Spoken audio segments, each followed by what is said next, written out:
We're down here in South Florida. We have Armaan Franklin, shooting guard for the University of Virginia, here with the Locker Room Access podcast. I'm Justin Anderson, your host, and my guest here, Armaan. Armaan, sir. Right away, I got to start. Steph Curry just won the Finals MVP. Yeah. He just won another championship. He's now at 4 championships. Yeah. When you talk about the importance of the game, when you talk about the NBA game, you now have to mention Steph Curry. You now have to mention Steph Curry as one of the greats. Yeah. What is your feelings? What are your opinions immediately on Steph Curry and what he's been able to accomplish? For a person who likes to shoot the 3-ball, like Steph Curry is like the perfect person to watch for me and my generation, just because he changed the game so much, just from shooting a 3. Honestly, I think he's the greatest shooter we've ever seen, and just seeing him and how emotional he got after that ring just shows you how hard it is, to win in the NBA, and it was incredible to see, honestly. Was that motivation going into next season? Yeah, obviously, not making the tournament this year, just going back with, vengeance and, trying to win a championship. But, it's hard. It's hard work, but I'm ready to, put in the work for it and, come back even stronger this year.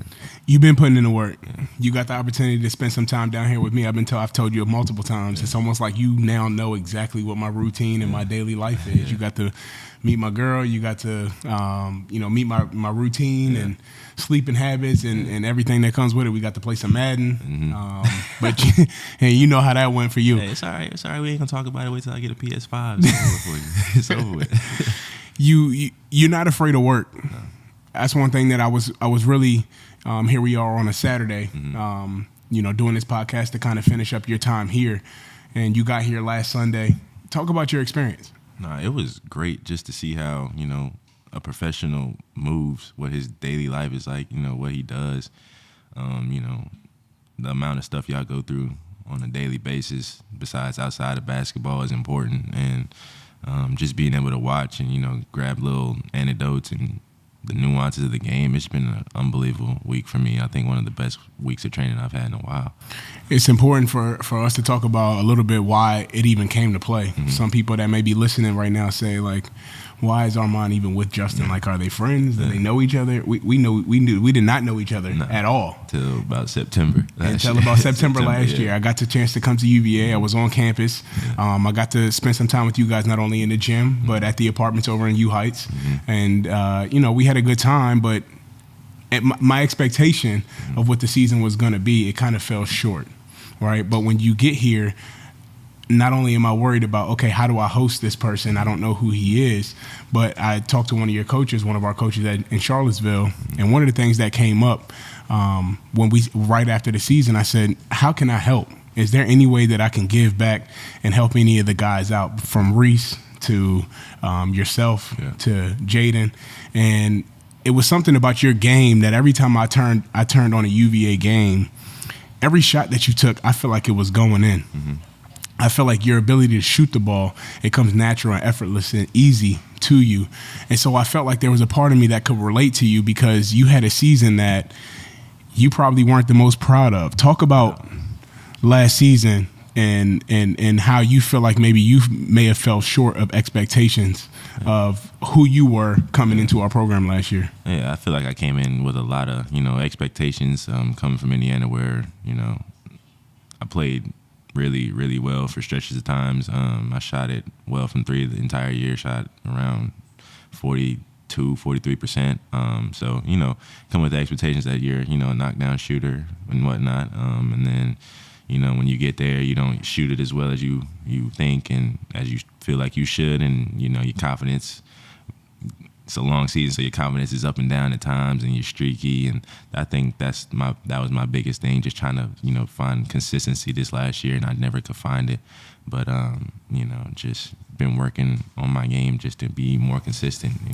And you could see that, bro. Yeah. Like I one of the things that I was able to relate to with you was when you were, like I said, you would take shots that it looked like they were all going in. Yeah. And so for me, as a person that shot 45% or 44%, whatever it was at one point in college, to put myself in a position to be successful, we got a nice little guest here with Bruno. to put you in a position to be successful shooting the ball, I felt like it was in between the ears. And talking to one of the coaches on staff, I felt like the biggest thing that you could do was to get away, because it was only a confidence thing. I don't think it was a timid thing with you. I don't think it was a lack of skill. And now that you spent the time with me, it's not a lack of work ethic. I think it was just an opportunity for you to separate. Talk about what is it that maybe what could have affected your workouts. I know a little bit we talked about offline about how you didn't get a chance to work out last season, and a lot of people don't know that, but that's important. You have to be able to work out in the summer in order to have a successful season, but you were limited with that. Coming into literally the day after I said I was coming to UVA, I found I had to have ankle surgery, which I didn't really tell anybody about. I mean, besides the people on staff and that knew about it, just because I didn't want that to be an excuse or anything. But it kind of you miss out on that summer work before you go back to school. That's 2 months of work where you really get to hone in on your game, hone on your skills. But I didn't really get that because I was busy rehabbing. And then when I get to Virginia, you're limited in some stuff, so you can't really get a feel or a groove or anything. But I never tried to let that slow me down. I kept trying to put in the work that I could. But at the end of the day, just being injured, coming off an injury, trying to get your confidence back in your foot, and then getting your shot, and then you just heads in a million different places at one time. So you just try not to let it affect you, but ultimately it's hard sometimes. Absolutely. And how did you deal with it being hard? I mean, a lot of people have their coping mechanisms for it being hard. What were some of the things that you had to do to either lie to yourself, trick yourself? How did you get yourself mentally in a position to at least get through the season without re-aggravating any injuries or taking a step back? Because once again, you didn't have a terrible season. It just wasn't up to par for what we expected for you. And I know going forward, it's going to be a lot different. And I know you're looking forward to your senior campaign, but we'll get to that later. But what did you do to get through that? Because there's people who may be listening that may be going through some of these similar things due to injury, due to grades in high school. There's always adversity that comes along with playing this game. What did you do to cope with that? I wasn't afraid to talk to people. Did a lot of talking with my family. They kept me uplifted in my inner circle, my group. Just being around them and having a conversation with them, they're going to keep it honest with me 100% of the time. So just being able to talk to them and them being able to keep me level-headed at times where I felt like I was down. And when I was up, they kept me level-headed and not make sure I'm getting too ahead of myself. So just being able to talk to people and, get their insight and things like that kind of, kept me level-headed and at ease during the whole situation, even though it wasn't always easy. You talk about family. Mm-hmm. It's been about 6 days you've been with me, and every day of those 6 days you've been on FaceTime with either a brother, a mom, grandma. Yeah. You're a big family person. Huge family person. I got a big family too, so I got people to talk to at all times, so I got a big family. But it's always been family with me. My mom instilled that with me since I was younger, that always take care of your family and always have your family's back, and we can lean on each other for anything, no matter how big or small. So just having that family in your life is very important to me. Product of Houston, Texas, H-Town, stand up. Mm-hmm. Well, what does Houston mean to you? Houston is honestly where I started, to play basketball. That was the first place I got into sports, and I had a lot of family there. I remember when I was younger, I used to watch my aunt's game. She used to play for the Houston Comets, so being able to watch her play at that age, it kind of it's where I kind of got the ball rolling with basketball and sports in general, to be honest. Did you watch a lot of her games? I watched we used to go to every game we could when she played for the Comets. And I used to be in the stands in my mom's lap, not crying or nothing, just sitting there watching them, following them up and down the court at a year-old, not doing anything unless, I was scared of the mascot they had. Every time she used to come around, I used to be crying and everything. But besides that, I was sitting there watching the game. Who was the mascot? It was called Haley's Comet. It was like this big mascot with silver dreads, and it would just look terrible, and it scared the death out of me. So I wasn't really rocking with it. Well, you talk about your aunt, and I know how much of a role she has played in your career, but everyone listening may not know. Mm-hmm. Talk about her a little bit. She's Coquise Washington. She just got the job at Rutgers. she's the head coach at Rutgers now, so that's pretty big because she's only like the third head coach in school program history, so that's pretty big for us. But she played for Notre Dame and then played in the WNBA for the Comets, the Liberty, and the Indiana Fever. She actually won a ring with the Comets, I believe, and she played with former UVA coach Tina Thompson. So she played a big part of my life when it comes to basketball and other things besides that. But she really helped a lot to help me with my skills and hone my game in. I spent a lot of summers with her when she was at wherever she was at coaching, and she's working me out, and she's always gonna keep it honest with me as well. So I got a big sister. Shout out to Reesh, her nickname Eurisha. Yeah. And she was growing up, she was the firstborn. She was the one that really growing up, she was the firstborn. She was the one that really kind of started this whole basketball thing in our family. So the Lisa Leslies, the Cheryl Swoops, the Cynthia Coopers, the Tina Thompson, shout out Tina who was with us at UVA. She was the one that really put me on the WNBA game. The Becky Hammonds, the Jenny Busek, who was a UVA legend. She's now coaching with the Indiana Pacers. We live in an era now where women's basketball is turning the corner. Yeah. But women's basketball has been legit. And a lot of people talk about how if they could dunk, it'll be more entertaining. And a lot of people talk about how, there may be the lack of money, traveling commercially. We live in this era where we're trying to figure it out with them, and we're trying to figure out how can we put more money, how can we put more time, energy, and effort into the women's games. We have the likes of Sabrina Ionescu and Kelsey Plum, Asia Wilson, who was a dog. Yeah. She's cold. For sure. And we, we're seeing Diana Taurasi at the end of her career. Sue Bird. I mean, the list goes on of the legends, and then the up and coming legends. Meg Walker. I mean, the list goes on. A lot of girls are putting on right now for the WNBA. Talk about the state of the WNBA. Talk about what as athletes and you guys being a little bit younger than me, what are you guys doing to kind of change that narrative a lot and help them out? Because it seems like it's starting to gel and mold a little bit closer now. Yeah, I've always been around women's basketball. My mom worked with the Notre Dame's women's basketball team. My aunt coached it. She coached at Penn State. So I've always been around women's basketball. That's really where I started watching, if we're being honest. So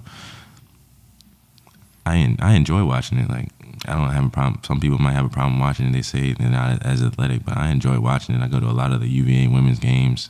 So I think me and my teammates, we do a lot of that stuff together, watch the women's games and things like that. So I enjoy getting to know the game, just being able to watch a good basketball. Honestly, basketball is a game. So you speak really effortlessly about it, right? It doesn't seem as though you're trying to come across a certain way. It doesn't seem like you're trying to say the right thing. It seems like for you, it's just basketball. Where did this passion of basketball come from for you? When did you start to realize this is a game that I not only want to play out back with my friends and things like that, and we can get into that, but when did you feel it click?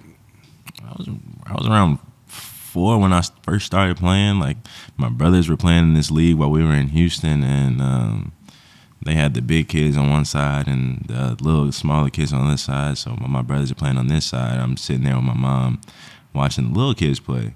I'm 4 at the time. They're 6 and 7, and I'm like begging my mom to go out there and like try to play because I wanted to play. It looked fun. He was trying to hoop. I was trying to hoop, and my mom kind of went over there because she got tired of me asking. She was like, "Hey, can you like let him try out?" And like gave him a little wink, like because I'm 4, they 6 and 7, and she don't think so. She was like, the coach was like, "Yeah, you can go out there and let him try out." And I was doing everything they doing and doing a little bit better, so.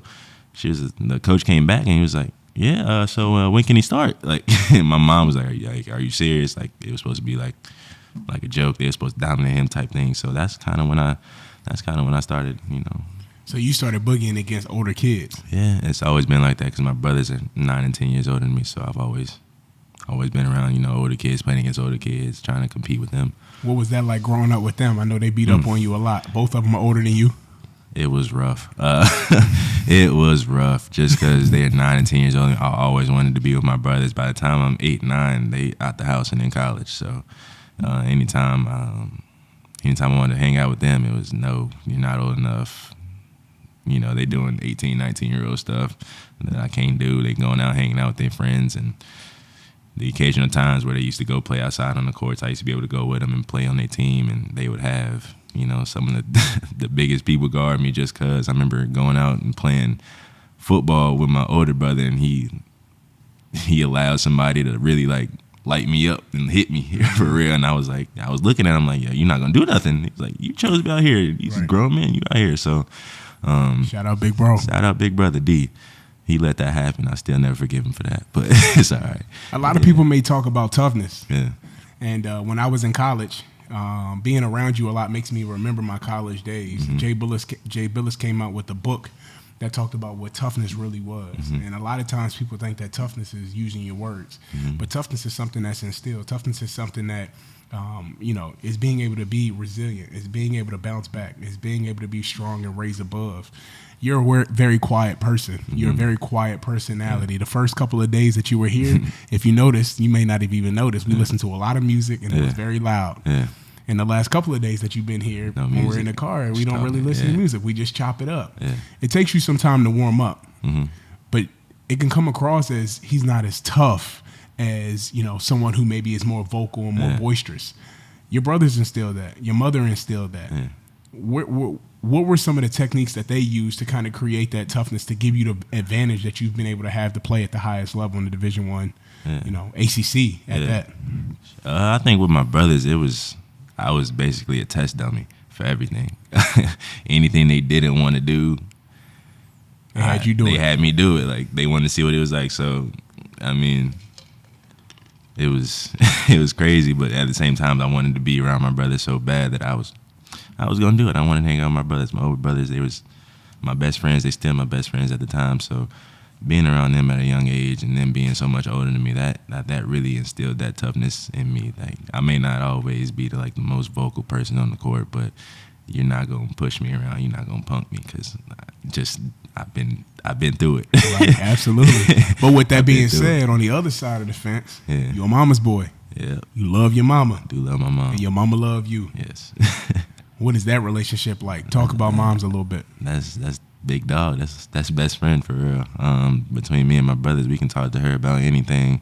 And then I think once I reached a certain age, it was just like we were all just, I don't know, we all just kind of meshed together at a real good time in our lives where we were just always together, always talking, always laughing. I could call all three of them right now on a group FaceTime. We'll just sit here for an hour and I seen it. And just talk about each other, just laugh, just do it, and just talk about each other and just chop it up. And it's great to have that relationship with your mom and your family. Like, it's nothing else like it. Let's go back to when you were in Houston. Mom's is working, single parent, raising 3 boys, and you had these dreams and aspirations of playing basketball. Yeah. Was the NBA on your mind? No, not really. I just wanted to play. No matter what it was, I just wanted to play with my brothers, play with my brothers' friends, just be able to hoop and just having fun with it. Yeah, I didn't really think about the NBA until I moved to Indianapolis, and I was like, all right, this is what I really want to do. And then that's when it kind of like everybody told everybody about it, and they was like, all right, that's what you want to do, let's do it. So you went to Indianapolis. Shout out to Kyle Guy. Kyle, you know we rocking with you, dog. We love what you've been able to do this year. You know, and all the other UVA brotherhood. But right now, we're giving Kyle his love because he's a fellow Indianapolis native. Yeah. Kyle was right up the street at Lawrence Central, right? Yep, literally down the street from my high school. Probably, you said across the street at one point. Down the street, across the street, literally a minute drive. But you guys only got to play them maybe twice during your career, but Kyle's a little bit older than you. Yeah, so when I was a freshman, he was a senior. He was a senior. I didn't play my freshman year on varsity, but I remember watching that game. He was killing. He was tough. Kyle was that guy in Indianapolis. He was that guy. Mr. Basketball. Kyle, we know what's up, man. For our listeners, you guys know who he is. National champion. Put some respect on his name. He was real tough. Freshman year. Thought you were gonna play varsity. I did. Didn't happen. They treated you like Jordan, huh? JV. You went and tore it up. Yeah, looking back on it, it was probably the best because I had 2 high-level Division I guys in front of me, and my coach really didn't want to, waste my time by sitting on the bench, like getting 2-3 minutes. So why not go on JV, work on your game, work on your skill level, get buckets. So that happened. Looking back on it, it was probably the best thing for me, honestly. But, I got the dress varsity halfway through the year. I thought that was one of the coolest things ever. But then again, I wanted to play. Why was it the best thing for you? Just be able to, kind of be the man on that team and learn how to, be the man for setting it up for the future when I, start to really get my junior, senior year where I'm the man. And kind of that JV year where you're the man on JV, it kind of helps you out, honestly. Sophomore year. Tragedy happens. Tough things happen in your life personally, your family. Yeah. It changed you a little bit. Yeah. Speak on it. My father figure, my uncle passes away, and it kind of hit me hard because he was kind of one of the only father figures I really had that, used to call me, used to talk a lot. So when he passed away, it kind of hit hard, and my mom moved me to another school. I was going to say, you decided that you wanted to transfer to change up the scene, right? Change up the scene, went to another school, went to a public school in Fishers. Just so, I wouldn't slip academically because the school I was at was a high academic school, so private Catholic school. So went to Fishers for a year. First year in public school for real. Public high school. This is your first time in public high school? Yeah. Because you started off private. Private, yeah. So talk about the differences. Big difference. The school was a lot bigger. There was a lot more kids, and I wasn't used to it. I always went to schools where it was smaller classrooms, smaller everything. So for those who don't know, I actually went to a private school. So me and Armaan actually relate to this. Yeah. I went to public school my entire life. And one day my dad told me, he said, do you want to go to Cortland High School in Fredericksburg, Virginia? Or do you want to go to Montrose Christian in Maryland? And I said, man, I want to break all my brother's records. I want to stay home. I got friends here, best friends here. And my dad was like, all right, cool. We're going to Montrose. And so I pull up to this school and everybody's wearing a uniform. I do a day where it's like a shadow day. And, it was different. Yeah. Smaller classes. The hallways are a lot more smaller and more, how should I say this, more intimate. You can hear all of the conversations going on, the chitter chatter. But public high school was not like that at all. Not like that at all. It's so many kids in the hallways when you walk in the class. It's like I was. Was that a culture? Was that a culture shock? Yeah, definitely a culture shock. So dealing with everything that you had going on, you put yourself in a position now where you're in a completely different world. Yeah. Did it almost distract you a little bit? I wouldn't say it distracted me because I was already a lot distracted with everything else going on. So, I was in it. I was there. Kind of, I want to say went through the motions of it, but it kind of helped me for the better, if we're being honest. A lot of struggle and adversity during that time. So, came out stronger, I guess. Talk about that first outfit, because I know when you go from private school to public school, you used to wear a uniform every single day. And then your first day of public school, you got to come with the freshest because everybody's had their outfit, their first day outfit picked out for a month already. Yeah, so this is around 2016 where jean shorts was cool. I had these dyed bleached jean shorts with the holes in them. And I had a white shirt and some Hirachis and some basketball shoes. I'll never forget myself for walking out the house that day thinking I was doing something. Talk about that sophomore year season. Oh, basketball. It was a struggle just because public school was so political in my eyes. You got certain people whose parents pay a lot of money for their kids to they donate to the program, and so you kind of got to play them and put them on the team and things like that. But I was out of position. I was only like 6'2" at the time, so I was playing the 4 at 6'2". I was out of position, and it was just a weird year for basketball. And I wasn't even at this point. I wasn't even thinking about like you going to play college basketball. I was like, all right, bro, you better get your grades together because you're going straight for school.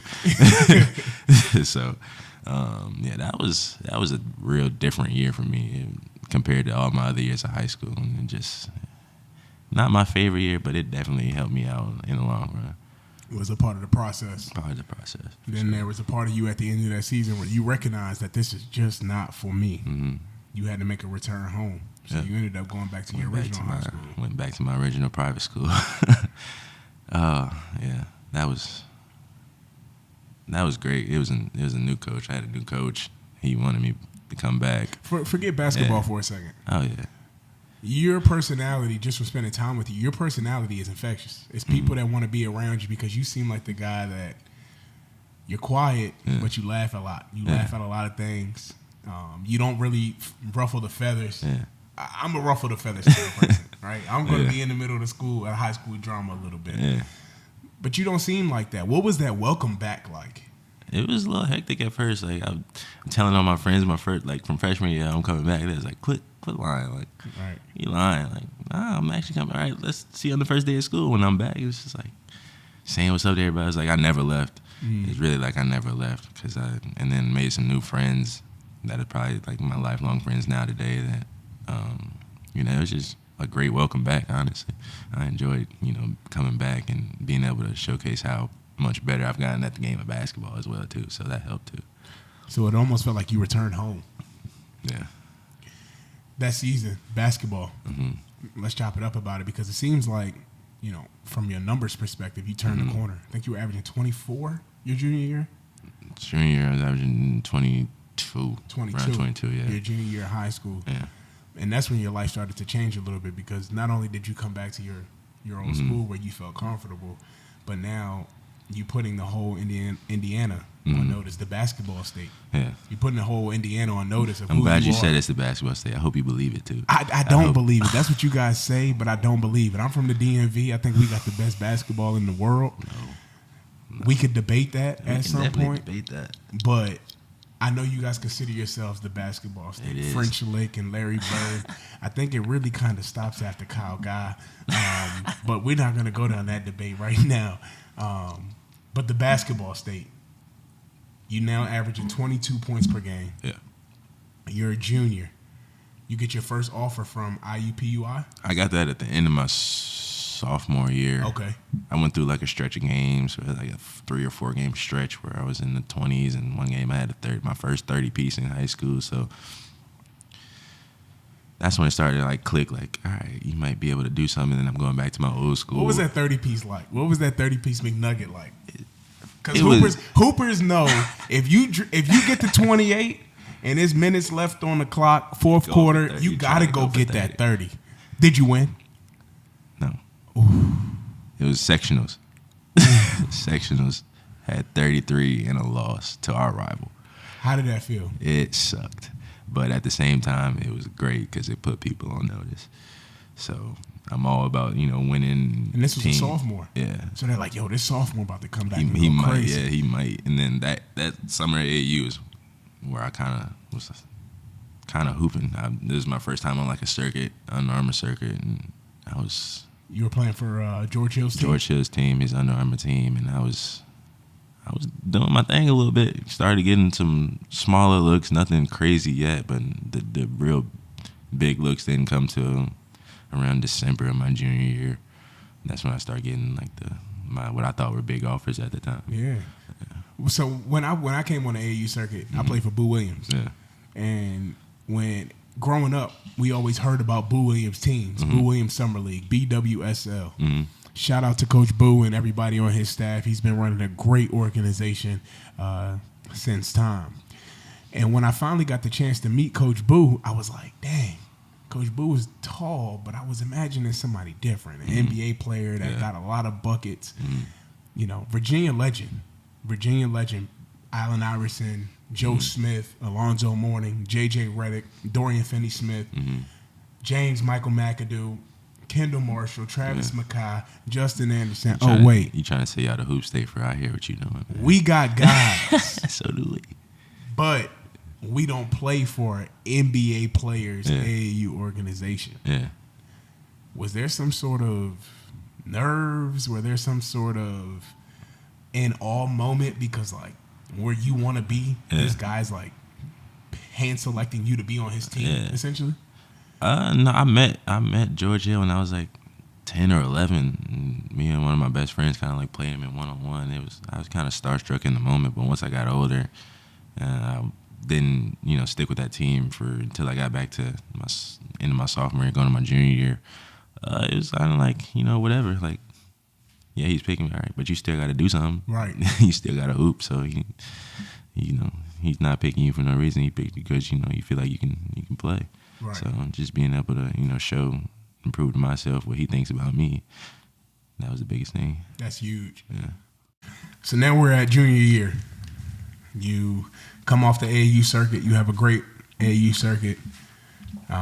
You're averaging 22. Mm-hmm. At this point, this is usually when college guys start to say, okay, I want to make a decision where I want to go to college. Mm-hmm. Talk about that recruitment process. Was there anything crazy going on? Was there a dream school? Was there a letdown? Talk about that, because I know junior year is when I committed to Maryland, actually, University of Maryland. Yeah. My head coach at the time, Gary Williams, gives me a call, and I do a whole press conference. I do media. It's on YouTube to this day. Mm-hmm. And he gives me a call shortly after, months later, and he says, it was an honor to recruit you. A lot of people said that I can't recruit and dominate the DMV area with recruiting. I'm always getting guys from all over. And so for you to trust me to be your head coach and try to get you to where I know you're going to end up, it means a lot. And he felt like, at the time, I'm speaking as if I'm Gary Williams, he wanted to make sure that he reached out and gave me a phone call to tell me that he was going to be retiring and pursuing his media career, ironically enough, here I am now, pursuing his media career in the Big Ten Network, right? And the conference that you ended up playing in, and we'll get to that later. And so for me, it just shook up my whole world, because it was like, wow. And I'll slip this in, because both of our guys are Jay Willie at UVA. Yeah. Jay Willie was at American University, during my time at Montrose Christian. And I used to always joke with him, like, man, I'm not coming to American. Are you kidding me? Like, who do y'all play? The School of the Blind? Like, I would go at him. Yeah. And we created this relationship that's been unbreakable. It will continue to be unbreakable. I look at him as, honestly, an uncle. It's not a brother. It's not a father. It's right there in between, where it's somebody that you really trust with the nitty-gritties of life. Yeah. What was that recruitment process like for you in Indiana as you continue to start to emerge as one of the better players in the state? I didn't think it was too crazy. I mean, you're getting a lot of attention, which for me at that time I didn't really care about. I just wanted to play. So it was kind of easy, because I had my aunt in my corner, and she was along every single important call with every coach, and she took visits with me. So she kind of was able to see through, some of the bullshit. Some of the BS that's going on. And that's what made it a lot easier for me picking, schools from like my top three. What was your top three? Can you remember it? It was Indiana, Purdue, and Xavier. And then I had Clemson not too far back.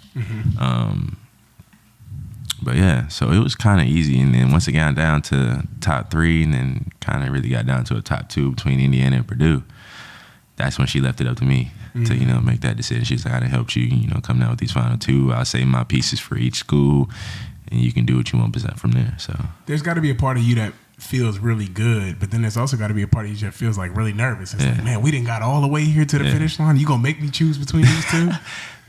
That was Indiana, Purdue. I had my best friend at the time, who is still my best friend, who was committed to Purdue already. And then I had another good friend of mine who was eventually my roommate in Indiana, we were both looking to go in there. So it was tough. That was a tough decision. Were one of those two schools your dream school? Is that one of those two schools where you wanted to go? Indiana at one point was one of them, but I really, really, really, like, if they would have offered me 3 reallys. Yeah, if they would have offered me, I was committing on spot. I was probably to Michigan. Michigan? Yeah. You got some history in Michigan. Yeah, I was born there. My mom graduated from Michigan, so yeah. Michigan, you fumbled the bag. You fumbled the bag. He was going to commit on the spot. On the spot. I bet if my man Juwan Howard was there, he would have made sure that you got the offer that you deserved. Yeah. But you get down to Purdue and Indiana, Yeah. 2 great schools. Mm-hmm. Before you tell us why you ended up choosing Indiana, you got a buddy who's actually going through the draft process this year, this season, Jaden Ivey. Yeah. And you've kind of watched him develop and grow over the course of his time. Yeah. And you guys, it sounds like from, hearing about your aunt, hearing about his mom at Notre Dame, you guys kind of have like a similar story. Talk a little bit about Jaden. Yeah, Jaden, I've known him for a while. My brother used to babysit us together. My aunt coached his mom, and I believe they were teammates at one point. I'm not 100% sure on that, but they were both part of the Fever organization. So me and Jaden have been around each other since we were youngins. Did you know he was going to be this type of dog? No idea. I remember Jaden is... I remember we were playing outside, and he got a little splinter, and he was crying so hard, and I was like, bro, what are you doing, man? Like, it's just a little splinter. It's a splinter. Like, what are you doing? Like, but I remember one summer I saw him, we were working out together, and I saw him getting more and more athletic, and I was like, uh-oh. And then I saw him go to La Lumiere, and he was hooping there, and I was like, okay. And then we played against him, IU Purdue, and he did good that game, and he played twice that year, and then the second game I didn't get to play because I was hurt, but he was hooping, and I was like, yeah, he's going to be a problem that next year. That was his freshman year, and then this year he just took off. That's incredible, because to be able to have examples of guys that as you're growing up, to be able to have guys that you see kind of hit the draft before you, you're like, oh, I remember this story. I remember like, man, used to be soft back in the day, right? And now they're on billboards. Yeah. There's a part of that makes you feel like my time is coming, right? And do you kind of get that as you continue to grow your game and as you continue to grow right now in the college level? Yeah, it's never been, easy for me doing anything, especially basketball-wise. I've had to do a lot of work and put a lot of work in. So, I'm not really tripping over, guys that I know going in the draft before me, because I know it's not my process. Right. Like, nothing comes easy to me. I'm not, I'm not the greatest athlete. I'm not, so it doesn't faze me that much that guys I know are coming in before me, but at the same time, it, makes me, even more hungry to get there. Serves as motivation. Yeah. So you choose Indiana. Archie Miller, the brother of Sean Miller. Yep. What was that process like, stepping on Indiana's campus? It was a lot of, expectation. They just came, me and my roommate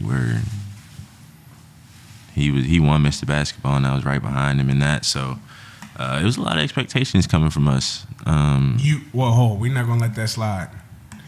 You say he won, your roommate won Mr. Basketball, and you were right behind him. Yeah. So you were the runner-up for Mr. Basketball in Indiana? Yeah. And who was that? Trace Jackson Davis. Okay. Yeah. You ain't want to say his name out loud. That's my dog. Shout out Trace. Love him to death. Cat for life, bro. We good. But there's a part of you that wanted that Mr. Basketball for sure. Of course, as a competitor, you wanna win Mr. Basketball, but some things don't go your way. It rolled his way that time. It rolled his way. So you get there, you and Trace, roommates, you guys come in together. I know we talked a little bit about how at UVA everybody kind of hung out together for the most part. Yeah. Indiana, were you guys this close? What was that brotherhood like? I mean, we were close, but it was like more in terms of class. Like freshmen was with freshmen. Sometimes the sophomore would come hang with the freshman, but it wasn't like he was sophomore, junior, senior. So, it was all right. I didn't mind it, just because everybody was with somebody, and nobody was alone straggling on their own. But kind of wish we could have did more together as a whole unit. Freshman year, you wanted to play bad.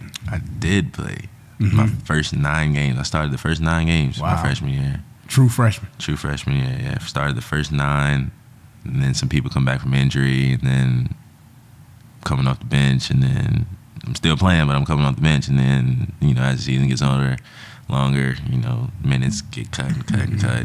But I played in every game. Thankful for that. Not every freshman can say they played in every single game. So, but it was rough going from playing every minute in high school to not, some games only playing 2-3 minutes. It was hard, you know. So you saw that adversity right away. Yeah. What they talk about college basketball, to all of the kids out there who have dreams and aspirations of going to play in college basketball, they tell you everything they need to tell you to get on campus. But once you get on campus, you better work. You got to earn it. You got to earn everything. It was crazy because even on the court, I was facing adversity. Like, so we had our first little scrimmage against Marquette. Both our point guards go down, and I'm running the point. Never played point guard in my life. I could tell. Never played point guard in my life. So, but yeah. But if you let him shoot that thing, he will knock it down. We're working on that. But yeah, so I'm played point for like my first 3 college games. Had 8 assists, no turnovers. My first college tough. game. Yeah. All right, I thought I was doing something. Yeah, that make you feel good. Yeah, and then we played. I forgot who we played, and I was just like, yeah, I don't know about this point guard stuff right now. This ain't me, huh? Yeah, this ain't me. I gotta remember every single play, know where everybody's supposed to be at. Right, every position. Yeah, and then guys gotta actually listen to you, but it's hard because you're a freshman, so you feel like they're not gonna listen to you. So right. it was kind of tough. But so you get through that freshman year, right? Sophomore year comes. There's some expectation for yourself. Coach Archie's kind of trusting you a little bit. And what was that season like? Sophomore year before. Because a lot of people, honestly, listening, it's not a lot of IU fans. We might get a couple here and there, and we're appreciative of you. But a lot of people are wondering, how the hell did we get this kid, Armaan, at Virginia? Talk about that sophomore year. I enjoyed my time at Indiana. It was great. The atmosphere was great. The people, But, when you're not having a year Indiana fans are expecting, it gets kind of tough. It gets hectic. Yeah. But, my sophomore year, it was probably one of my favorite years of basketball just because I played well. Played really well during stretches. There was a point in the season, like the first 5 games, it kind of started off slow, but after that, it was a stretch where I was averaging about like 18 and shooting like 60% from the 3. And during that little 5-game stretch, and then I get hurt. Roll my ankle, miss a couple games, and then try to come back. Still playing all right, and then I keep just tweaking it. And then around the end of that year, I got hurt again on the other ankle, and then honestly I just shut it down for about 5-6 games. And then ended up having to have surgery. That's where the surgery comes in play. So yeah, it was a struggle. When you go down, and I remember the play transition. I think it's a left to right push cross, and you go down and you realize, like, ow, this hurts. Like for real this time. Yeah. What was the first thing that was on your mind? It was just like, no way I'm playing basketball like this, and then like. Literally shooting the cover off the ball. 60%?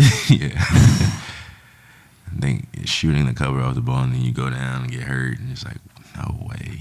Like, I'm playing the best basketball. Like more adversity. Right. More adversity. Playing the best basketball in my life right now, and then kind of get slowed down.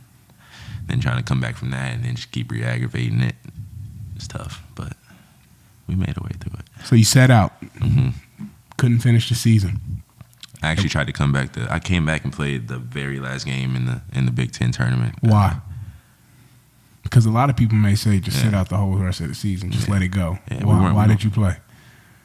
Because I like playing. I like playing basketball. I love playing basketball. That says a lot. Because you'd be surprised. A lot of guys would just shut it down because they're scared of what's going to come from it.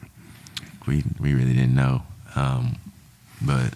It was a lot of rehab, and I felt good enough that day to where I was like, all right, I can go. End up playing around 35 minutes that game. I hadn't played in about 4 games and come in and play 35, but I didn't play well, but it was still just it felt good to be back out there. But little did I know I had to have surgery. So it wasn't Woj, but ESPN was breaking news. Archie Miller was being fired from Indiana. Where'd you first find out? Was it a tweet? Did something pop up on your phone? Did he call you? We had a team meeting, like scheduled, and like 20 minutes before a team meeting, it like dropped on ESPN that he was getting let go. And then we had the team call after that, which was it was kind of useless because we all knew at that time. So it was whatever. Were you frustrated? Were you confused? Were you? I mean, there was murmurs about it. There was rumors like this could possibly be his last year here. But I was prepared. Not saying prepared, but you think about it. You play it out in your head a little bit. So I was kind of already knew what I wanted to do. So it sounds like, as much as it sucked, your coach got fired. You didn't know what was going to happen next, so you kind of had to put your name in the transfer portal. Yeah, whatever coach was going to be my next coach, I was going to start building that relationship right away. Whether it was whoever was going to be the next coach in Indiana, I wanted to start building something right away. So it ends up being Coach Mike Woodson, and you're in a dilemma because your name is now in the transfer portal. Now, the transfer portal, back when I was in college, I thought about transferring at one point when I was at UVA. I had to come off the bench behind a guy for seniority purposes. I thought I was much better than every day in practice. I made sure the entire gym knew that I was much better than. And I still wasn't able to put myself in a position to move into the starting lineup or take his minutes. Patience was definitely something that had to be learned. I had to learn that my sophomore year of college, and I'm able to execute and use that now as a professional, whether it's my choices to go to the G League to play, my choices whether to be the 15th man on the bench and come to work and work very hard and professionally every day to put myself in a position for the following years. I think that patience was taught my sophomore year. It was very tough for me. You're now in a position where you're trying to figure out, all right, new coach, right? There's opportunities out there to go to other schools. Who'd you start hearing from? I heard about from 30 schools, 35 schools. That's a lot, by the way. A lot of schools. When kids are coming into college, for everyone listening, they maybe have a top 10, top 5, top 15, maybe top 20. But to hear from 30 schools is very impressive. But it makes sense. Yeah. You shoot 42, so everybody wants, you need to grab a shooter. Yeah. But I didn't let it get out of hand just because, my aunt, she was right there with me again. Right away. Right there with me again. She was, I'm not going to talk to 30 schools. Not this time. I would talk to 5. Right. So you figure out what 5 you want me to talk to, and I'll give it a listen. So it was Indiana, Illinois, Louisville, Georgia, and Virginia. Those were my final 5 schools that I was picking from. And it was hard because you don't have the opportunity to go visit a campus. This is during COVID too. So this is during COVID too. So you don't get that opportunity to visit campus. So you kind of got to listen to what coaches are saying and whoever you feel more comfortable with. I never realized I would get the chance to talk to an athlete who was dealing with COVID at the most important time of their career. Like, in the NBA, it's like, okay, we're going to still pay you guys. You're under contract. You're still getting your money. We're going to try to figure out this NBA bubble situation. I remember I was able to go to the NBA bubble and play with the Brooklyn Nets, but I got COVID right before. I was out for like 29 days. They were like, look, like, if you can't test positive, then we can't sign you. We're going to look to go somewhere else. Like, I remember the COVID time being under pressure, but not for college. And you ended up playing in college during this COVID time. I mean, even at Indiana, Virginia, like, what the heck, dude? What was that like? Like, what? Like, seriously, what was it like being a college athlete, a collegiate athlete, in the middle of COVID? It was hard, but easy at the same time. I mean, you're not. All your classes is online, so you're really not leaving the house to go to class. That's nice. That's a plus. If you like online class, I was kind of in between for me. I kind of like going places. I got tired of sitting in the house a little bit sometimes, but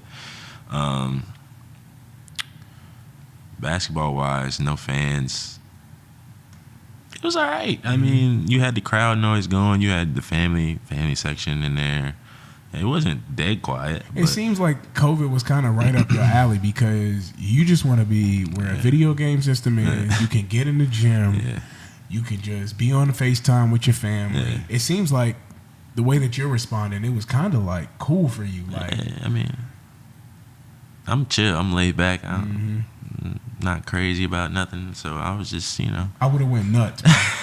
Like legit. If I wanted to do something, I was driving home. It was 45 minutes from home. Go see my mom. Go see my brother.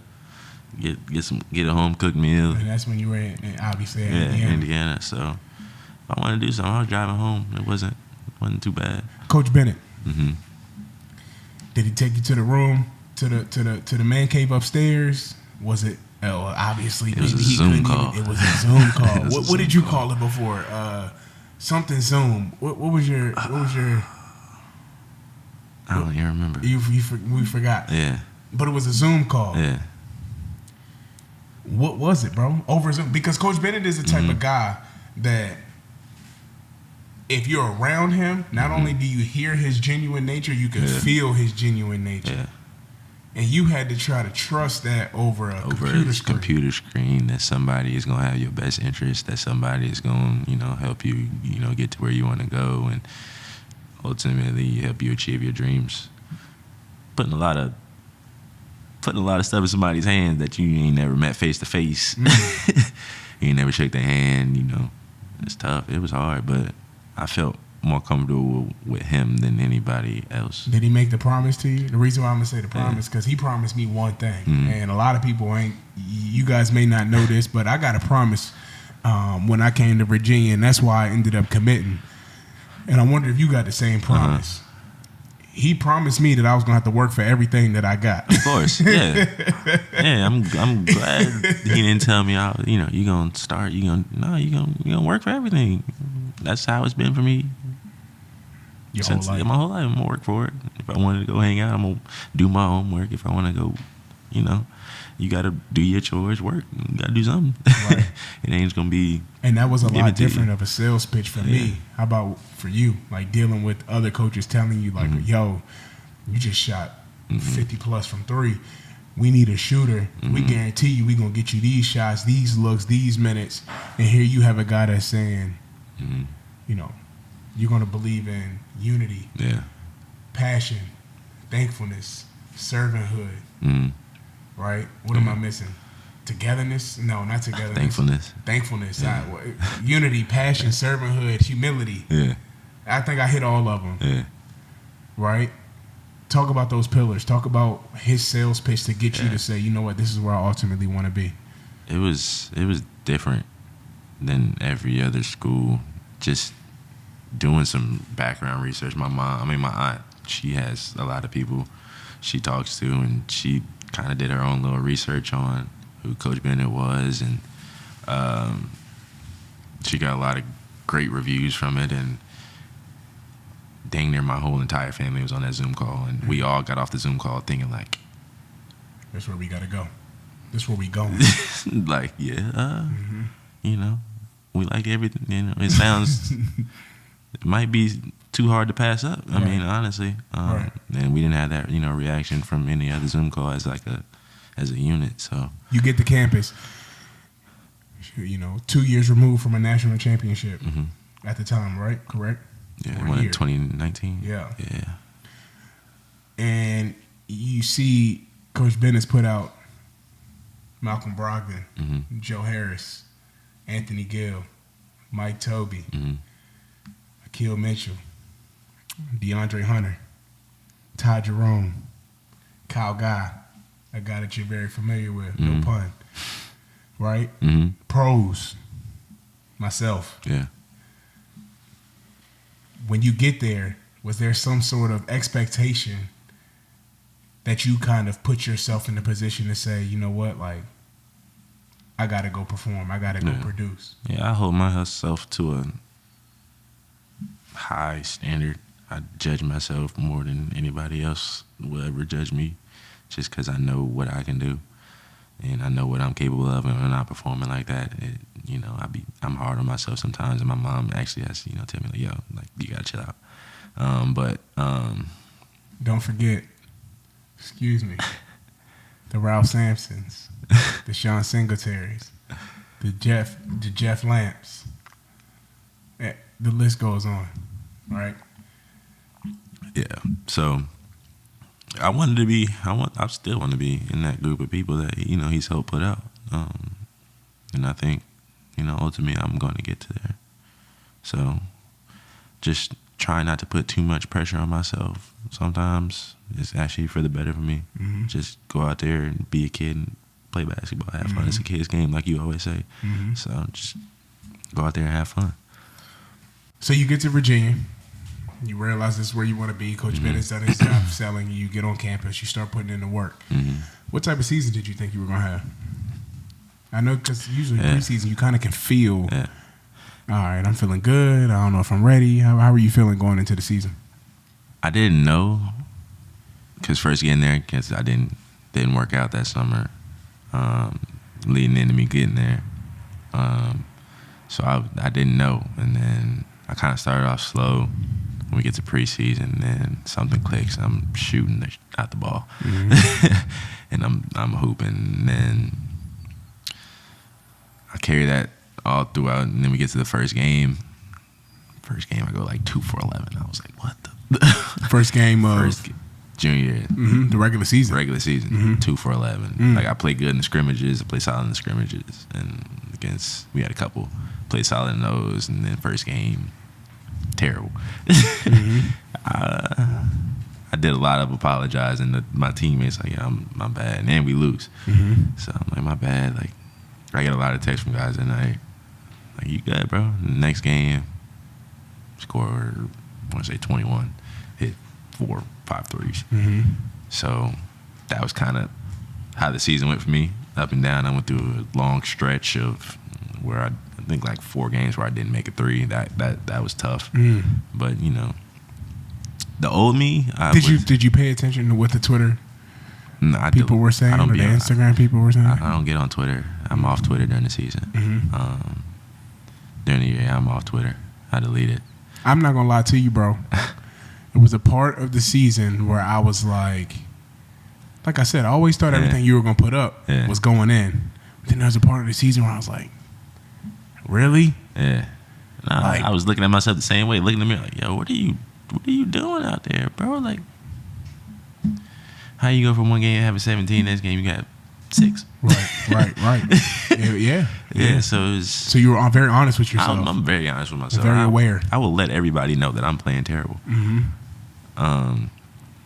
So yeah, just being. It's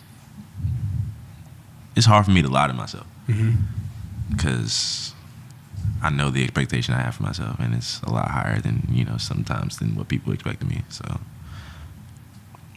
I knew that after the season ended, I had a good last couple games in NIT, but I knew like that confidence that I had then in those last 2 games. I had 5 threes in both of those games.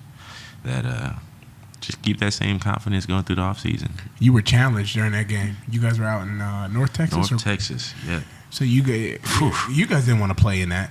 Listen. Let's come on. I went to the NIT my freshman year, right? I think Coach Bennett even said, like, do you guys want to play in this? Yeah. Right? Did he ask you guys the same thing? Like, do you guys want to do this or not? Because it wasn't like that.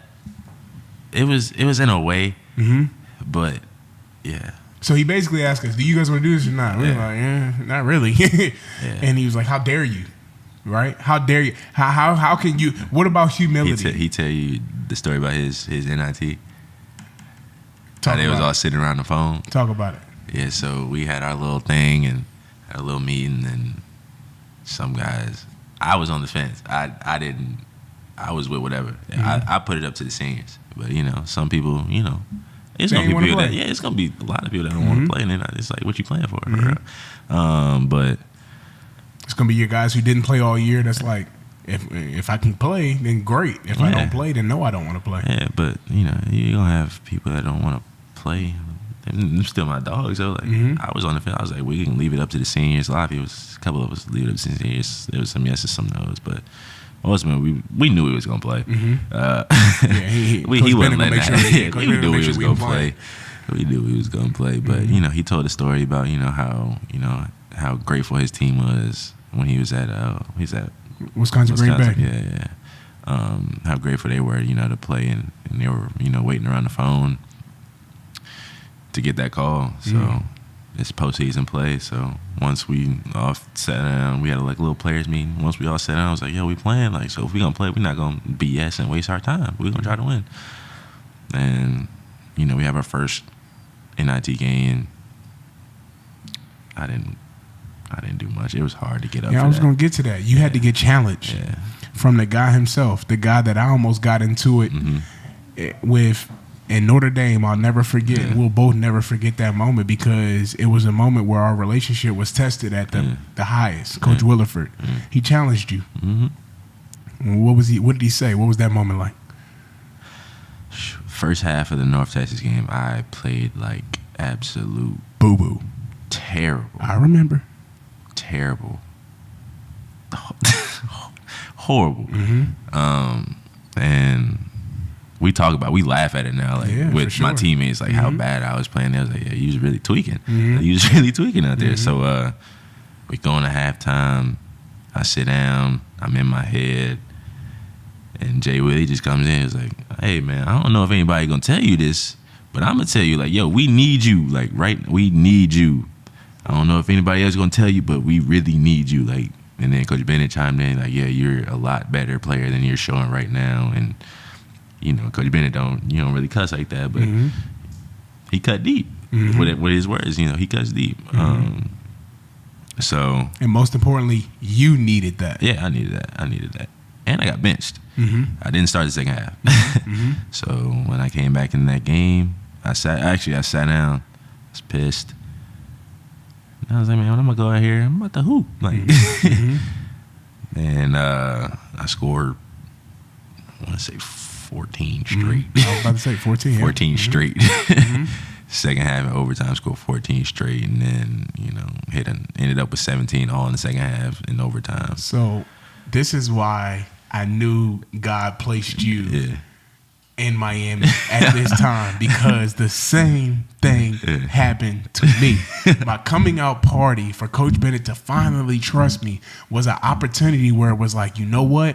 Let's see what we got going in the next year. And I think I had like 21 against Iowa. They had this kid named Devin Marble who was a baller. You remember Devin Marble? My mom knows his dad. Okay, so he rest in peace. He played. My mom went to Iowa too. Okay, yeah, she was real good friends with him and B.J. Armstrong.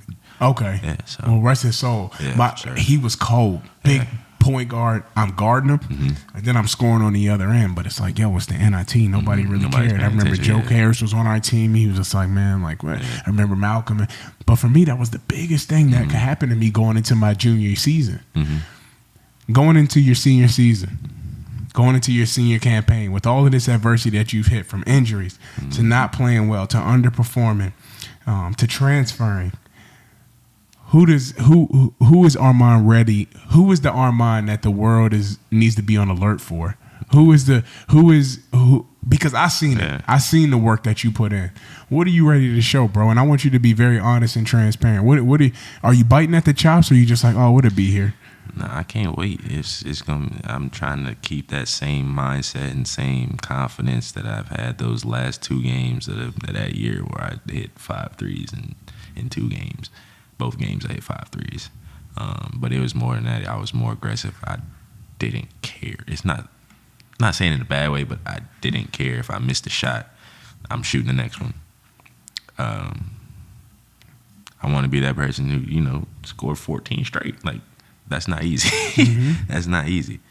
Score 14 of your team's points in a row. That's not easy. I want to be that person. I want to be that person who's not afraid to, even when he's missing, I want to be the person I was, at IU when I'm hitting game winners and I went 1 for 9 in that game, and then you're trusted to shoot the last shot of the game. Like, I want to be that person. And you're doing the steps to take to get there. And I gotta say, before we wrap up, it's been an unbelievable pleasure to host you, from the level of respect that you have for everything around you, the people around you, how much you say thank you, how much you respect in my space, to the work that you put in. There was never one time where you complained.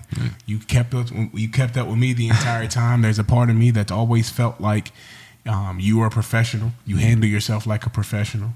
And going into next year, myself, I'm very excited to see your growth. I'm very excited to see you take this next step. I wouldn't be surprised if this is the best year and the best season of your career, because hearing your story, learning your story, you're deserving. And you'll put yourself in the best position not only to achieve those things, but to also handle them the right way. And knowing Coach Bennett, knowing that program, that's who we stand for. That's who we want. That's who we recruit.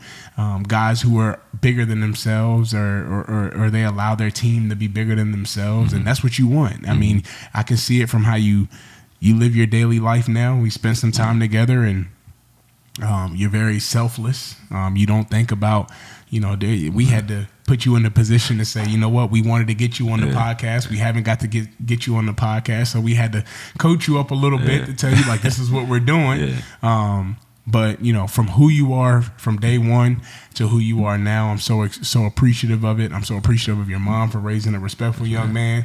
And I'm really excited for you going forward, man. And I think the biggest thing that you should, take with you from this experience down here is, patience. It's going to come if you continue to put the work in, and you put the work in, your routine, what you do on a daily basis, and the standard that you hold yourself to every day, before practice, after practice, taking care of your body, because everything that's happened so far, it all happened for a reason. It's an unbelievable opportunity for you now to step into and emerge into a role that I can't even speak on because I didn't make it to my senior year, but it's such a cool thing to be the senior, to be the guy that these young guys are, incoming freshmen, Leon, the Isaacs, Ryan. Like, it's so important that these guys have great leadership examples. I had Jontel Evans, Bub. I had Bub and, Akil Mitchell, Thomas Rogers. I had some great veterans that allow me to look at what they did, how they did it, and mimic it, and put me in position to have an effortless, seamless transition into college. And I think you're the perfect person, along with Reese, along with Kie, along with Jaden. You guys are the perfect